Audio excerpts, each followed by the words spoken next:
सोबत प्रसाद पाटील यांचं आतापर्यंतची जर उपोषणं पाहिली गेली तर ते बरेच दिवस चालली. मात्र असं पहिल्यांदा झालंय की लवकरात लवकर हे उपोषण सुटलं म्हणजे अवघ्या काही तासांमध्ये. मध्यस्थी करत होते मंत्री राधाकृष्ण विखे पाटील आणि त्यासोबतच भाजप आमदार प्रसाद लाड. आपल्यासोबत प्रसाद लाड आहेत. काय तुम्ही असं टेक्निक वापरली की ते इतक्या लवकर उपोषण त्यांनी मागे घेतलं? आतापर्यंतचा जर इतिहास पाहायला गेला तर हे यांचं उपोषण हे बरंच लांबायचं. नाही, मला असं वाटतं की याच्यामध्ये काही टेक्निक वगैरे असं काही नाही आहे. त्यांच्या ज्या मागण्या होत्या त्या मागण्या फार स्पष्टपणे सरकारपर्यंत पोहोचत नव्हत्या. ते पोहोचवण्याचं मी काम केलं. त्यांचे गैरसमज होते ते दूर केले. त्यांचा मुख्यमंत्र्यांच्या बाबतीतला जो गैरसमज होता तो पूर्णतः दूर करण्यामध्ये मी यशस्वी झालो. मुख्यमंत्र्यांकडे त्यांची भूमिका मांडली. माननीय राधाकृष्ण विखे पाटील साहेबांनी यामध्ये फार महत्वाची भूमिका बजावली.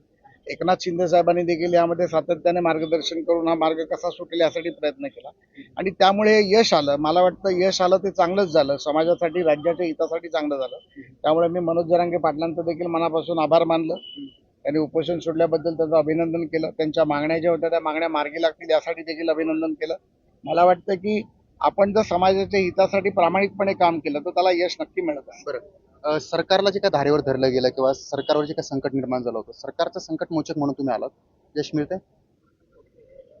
आम्हाला जी जिम्मेदारी दिली ती सातत्याने पार करण्याची आम्ही जिम्मेदारी पूर्ण करत असतो आणि एक समाजामध्ये वावरत असताना ज्या वेळेला सरकारने, पक्षाने आम्हाला आमदार म्हणून केलं, एक जिम्मेदारी दिली, एक समाजात प्रतिष्ठा दिली, त्या माध्यमातून जर कोणाचे प्रश्न सोडत असतील तर ते सोडवण्यासाठीच आम्ही आहोत आणि ते सोडवण्याचा मी प्रयत्न करत असतो, सातत्याने करतो.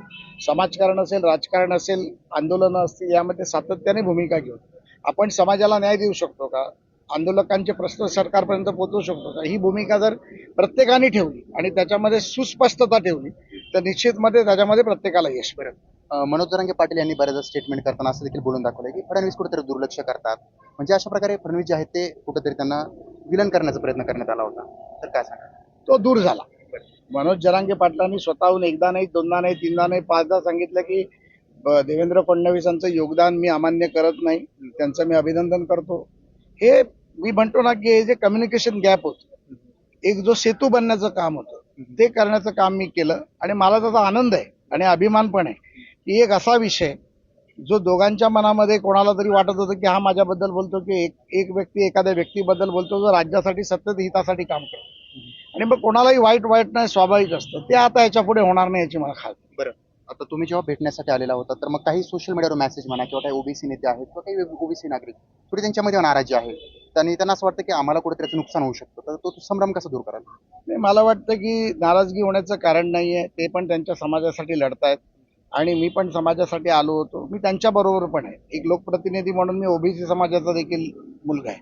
त्यामुळे मला असं वाटतं त्यांचा संभ्रम असेल, आम्ही त्यांचं काही काढून घेतलं, मी सांगितलं असेल तर मी त्यांची निश्चितपणे माफी मागेन. पण जर लोकांमध्ये गैरसमज दूर करून माझी प्रतिमा खराब करण्याचा जर प्रयत्न करत असतील तर त्याला काही मला पर्याय नाही. मी कोणाबद्दलही वाईट बोलणार नाही, कोणाबद्दलही द्वेष निर्माण करणार नाही. मी एवढंच सांगेन ईश्वरचरणी की देव त्यांना चांगली इच्छा दे. बरं, आता जे फडणवीस जे आहेत ते म्हणजे सरकार समाजासाठी भरपूर काही करते आणि तुम्ही देखील वारंवार ते त्याचा पाठपुरावा करताय. मात्र मग ही इमेज अशी का बनवली जाते देवेंद्र फडणवीस यांची? त्याच्या मागे अनेक कारणं असतात पण ह्याच्या पुढे ते होणार नाही याची काळजी घेईन. धन्यवाद. आपण पाहतोय की आता जे उपोषण आहे ते अतिशय कमी वेळामध्ये उपोषण जे आहे ते सोडण्यात आलेलं आहे. हे असं पहिल्यांदा झालंय की कमी वेळेमध्ये उपोषण सुटलं. मात्र या ठिकाणी मनोज जरांगे आणि सरकारमधला सेतू बनून प्रसाद लाड यांनी स्वतःची भूमिका बजावली आणि त्यामध्ये यशस्वी होत असल्याचं देखील आपण पाहतोय. सचिन बडे, लोकशाही.